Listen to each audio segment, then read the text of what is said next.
you stare at this wall all the time, and you're 2 wins away from that destination.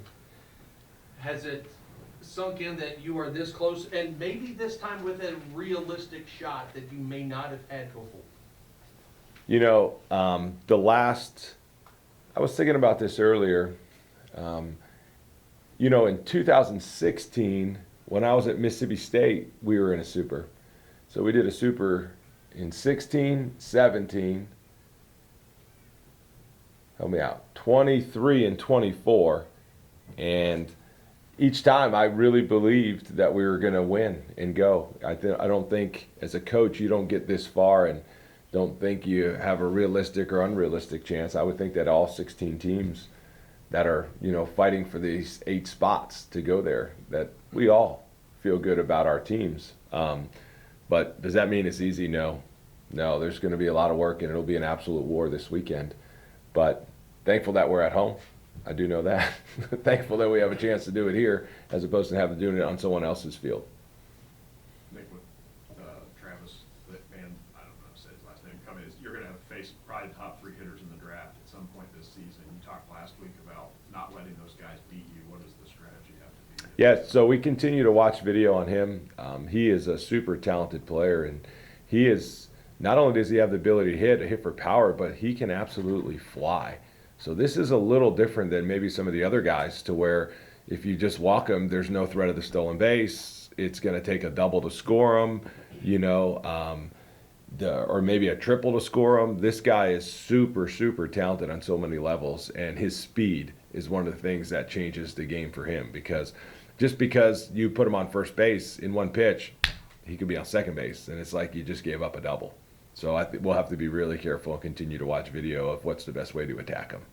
How similar and different are you with Oregon State in the lineup?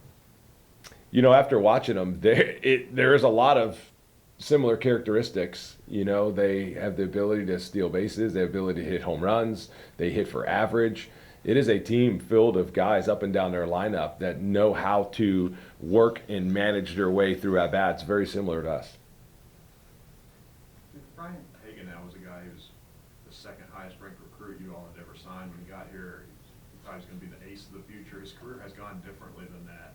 What does it say about him that he's found ways to contribute maybe differently than you anticipated when he got here, especially with the leadership and all the stuff in the dugout? Yeah, Ryan is competitive and cares as much about this program as anybody on this team, and he's been a guy that's been here for 4 years. He has seen the continual rise of our program. He's watched it, and he has been a major piece to it.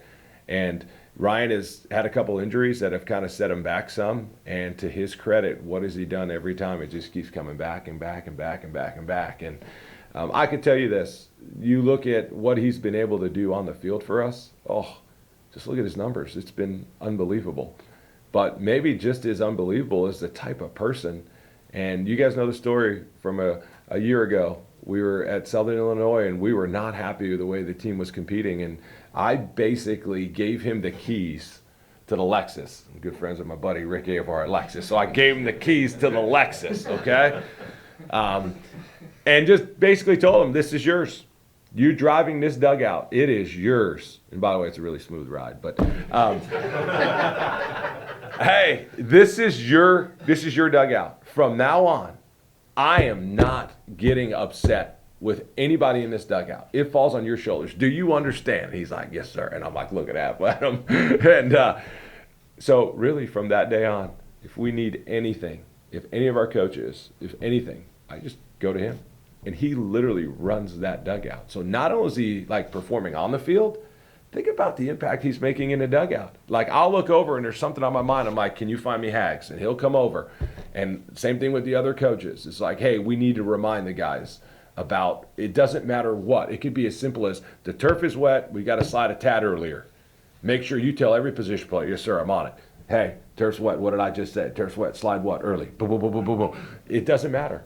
Hey, somebody's wearing our pink hat. That pink hat is not allowed outside the dugout. It's a prop. That person will be ejected. Ryan, who's wearing it down there? You better got a coach on it. I already told him. Told him 2 innings ago. Like, he is just, and then, this is really cool. Then, when he goes down to the bullpen, he has to pick somebody. and he's got to assign who's going to be in charge of the dugout. And if he doesn't do that, then his butt's in trouble. So he he loves this place. He loves this place, and he has continued to serve in every single way possible. And no, he is not starting on Friday nights for us, but I believe he's having a bigger impact than any start he could have on a Friday night because of what he does in that dugout, in that locker room for our team. It's been unbelievable. What about him made him the guy you picked to do that last So I'm going to think about how to say this the right way. How much he cares. He is just, you could not give that responsibility to somebody that just doesn't care. And so when you look about how engaged our dugout is and how they're locked in and how they're trying to help our team and getting fans involved, everything, he just cares so much. And when someone cares that much, you just want to give it to them because you know that they're going to take a great deal of pride and the good kind of pride and responsibility in it. And he's done that. And we would not be where we're at without this guy because the impact he has, it goes far beyond just on the field. It goes off the field. And we only allowed during the regular season, we're allowed 4 hours a day with the guys. That's it. That's all we get to practice, 4 hours a day. And not 4 hours every day. They have to have off days. So what's happening the other 20 hours? What's happening?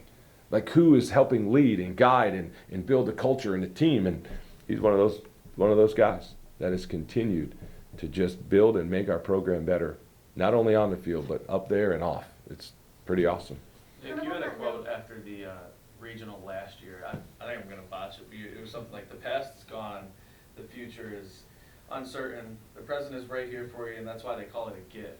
And I think you've talked about this mentality that this team has, welcomed the present, and that's all they're thinking of. So is that what they're doing here this week, and how are you noticing that? Do you remember that quote? Do you want? Oh yeah, you botched it. I botched it. Yeah. If you Do you think I remember it? Yesterday is history. Tomorrow's a mystery. Today is a gift. That's why they call it the present. I love quotes, so thank you for bringing that one up. Yeah,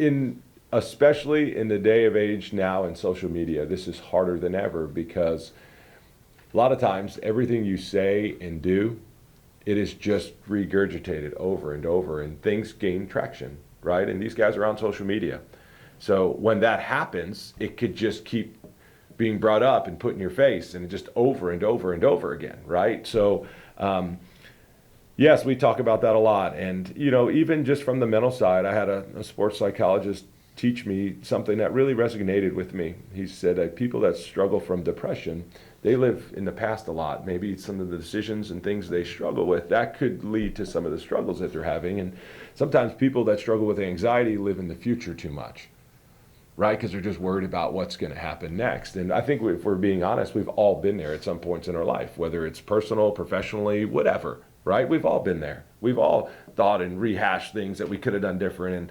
And, we've maybe gone down a dark hole or a spot we didn't want to be, or maybe we get too excited looking at the future. So I just feel like our job as coaches is to equip them, right? Like we're teachers. That's our job, is to teach and equip our players. So, one way we do it, and you guys know this, we start every day with a quote, and that was one of our quotes. Coach Ammirati does an awesome job finding quotes and things, and we just get together each day and try to get them in the right state of mind, mentally. But that is one that has stuck for us, and we just constantly remind them because the game of baseball is hard. Life can be hard at times, and sometimes it's easy, right? Sometimes things are just going well for you. But at the same time, our ability to move on as fast as possible is so important. And just to focus on the task at hand and then just move on to the next thing. And this team has definitely embraced that. And we reminded them again of that yesterday, and we all need reminders. So that is a quote. Thanks for bringing that up. Maybe we need to put that in there this week again. What quote did you start with today? Good question. Let's do a quick, I'll look it up for you.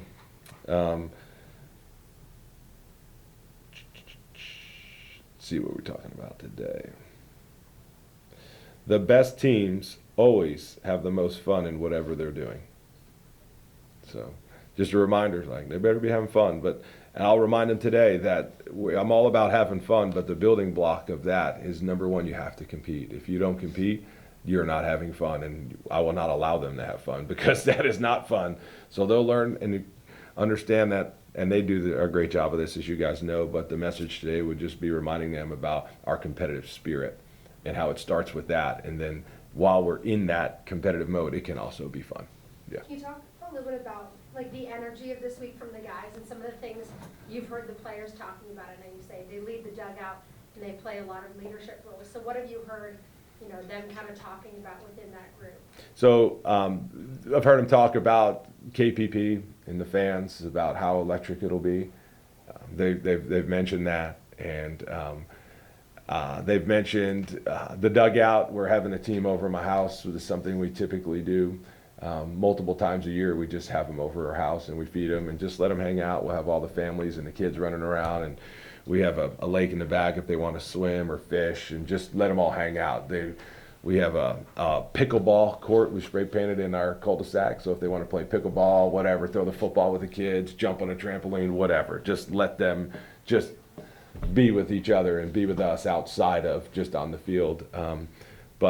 So they'll do that. I know they're going to meet with the dugout. Trevor Fitz has done a great job meeting with those guys, so I know that he's going to have a little meeting with the guys on the bench on Thursday. So I'm looking forward to seeing what more fun things they'll come up with about ways to try to help our team, whether it's the camo cap stack and then the blue one, the way they did that, and then we put the cowboy hat in there. I saw that. That was good. So, but they'll do anything they can to try to help us win and help one of their teammates to be in a better spot that it's competing. So I'm looking forward to seeing what they're going to be talking about. Nick, what does Oregon State do well as a baseball team? Everything. Like, they are legitimately as well-rounded team as like we'll face. I think they've only lost 14 games all year when you think about that. So they pitch at a high level, a super high level. They have a unique guy on the back end who can throw sidearm. They've got all the different arm slots. They defend the field well. They bunt, they steal offensively, they can score in a bunch of different ways. And like I mentioned, they have a pitching staff that really knows how to pitch. So, which is to be expected, right? Like, when you get to this point, this is what you would think. The teams that are super well-rounded are going to be able to do it, and they can do all of those things well. Going off that, I think they're two frontline guys, both have a sub-3.3 ERA. What have you seen from those two? Well, the first guy, he hadn't lost a game all year, and he went through a stretch there where he didn't pitch some. But he is 7-0, and the fastball moves. He's got velocity. He's got off-speed pitches, and they make it really hard on hitters. So they don't lose many games with those guys. So we'll have our hands full, much like with our guys. It's very similar to the guys that we have. We don't lose a lot of games when those guys are starting. So it'll be a great matchup. Nick, Oregon State comes in, as you know, with a lot of baseball tradition, and you've worked at a spot that has a lot. You're building your own now. Is that something that's tangible? Does it go out the window after the first pitch? How does that figure in, if at all? Yeah, so, we were just having a very similar conversation with Coach Madison and Coach Kuzi and the rest of our coaching staff just upstairs. You guys know this. Coach leads us in a Bible study every week. He's done it for 8 years, and we just talk baseball. We pick his brain, we tell stories, and we were just talking about how, this year the West Coast is maybe not as highly represented in the postseason as it's been, especially when Coach was coaching, So, as every year it goes and flows and up and down, the thing I've always said is you want to have guys in your program that have experience, because once that game starts, they don't remember that, and they don't know that I competed against Oregon State against Michael Conforto, right? Like, I remember playing them in Omaha back in 2013, and it's like, well, Michael Conforto's not playing for them the same way Evan White's not in our lineup anymore. You know what I mean? To where you got to go at it like team versus team. So yes, have they been to Omaha? Have they won national championships? Yes, they have. But unfortunately, or fortunately for us, those guys aren't playing on this team. This is an Oregon State team that's trying to create their own, identity and their own legacy, much like we are. The thing that I have peace about with our team, and I think it's shown so far, is we do have a lot of guys back from a year ago that have been in this position. So I would say that I would lean more that plays maybe a bigger factor than maybe what some other teams and programs have done maybe 5, 10, 15, 20 years ago, is maybe some of the guys that you have in their program. And they have some really good players that have experience as well. Your team has been incredible in rallying huge deficits, small deficits, whatever. It's that opening game to win the first one so you don't have to scramble as much. We just comment on how vital winning the first one is to put the pressure on someone else. Yeah, you definitely, that's obviously something that every team in the Supers want to do, you know, to where you just feel like, all right, now we got 2 games to win 1, as opposed to I got to win the next 2. So it's absolutely important. And, you know, in a lot of ways, it's much like an SEC weekend to where you're trying to win every single weekend, right? Like it doesn't matter if you win the first one and then you win the next 2, or if you win the first one, lose the middle one, and win the next one. Ultimately, at the end of the day, you've got to win the series. So however that goes. And when you look at our team this year, we've done it both ways. We've done it both ways. So to be able to draw from that success, you know, and those experiences, whether we don't win the first game and now we got to win the next 2, we've been there, done that. Or we win the first one, we lose the second one, then you got to win the third one. So the piece I have as a coach is we've been through both sides of that and against really good teams. And we've done it either way against really good teams. So the team will be able to draw from that experience. All right, one more, guys, and then we'll get Grant up here. You talked about earlier this year about being able to score in a variety of ways. How does, it's kind of loaded, and I know we can go down a rabbit hole on Yeah, this, sure. but how does it present itself maybe on the small ball side of things? Is it as easy as Ryan getting on early and like he did that, you know, went first to third pretty quickly the other day? How difficult is it to take a, you know, bat out of a big hitter's hand to have him bunt somebody over, that kind of thing? Yeah. Well, this team is very unselfish, and you know, there's a lot of times that you've seen us call offensive timeouts, right? We're one of the few teams I've realized even that we play against, not as many teams use those, and you get 3. So a lot of times we'll, especially with me being at third base, with the opportunity to talk to the entire coaching staff. So we all talk first. If you've ever seen, it's been scripted. The 3 of us will talk before we talk to the players, and we get the players' feedback, and we get the input, and then we put the play on. So there's a lot of things that go into that. And when we're trying to decide what is the best way, it is actually a really good feeling as a coach to know that, hey, we can do a lot of things here. We could bunt. We could fake bunt steal, we could steal, we could hit and run, we could slash hit and run. There's just a lot of things that we can do. We can hit, we can just go hit, we can do fake breaks, we can put fake steals, we can try to move infielders. So we're setting up all those things in those timeouts. And as a coach, that's a good feeling when you feel like you have options. I don't know if there anybody here that is like coached or just in life in general, when you just don't feel like you have a lot of options and you feel stuck. It's not a good feeling, you know? So also I think that provides pressure on our opponents. So as a coach, yes, we're about to face some really good arms, right? And we've done that all year. And we've been able to, and we've had to score in a bunch of different ways. So this week has been a great week of practice so far. Yesterday, we went through all of our plays at first base, all of our offensive plays at second base, like just reshaping and trying to sharpen those skills to be prepared. So if and when it does come up, that our players are prepared, and we want them to feel prepared. So the ability to score in a bunch of different ways, I fully expect that to be on display this weekend, especially against a really good pitching staff.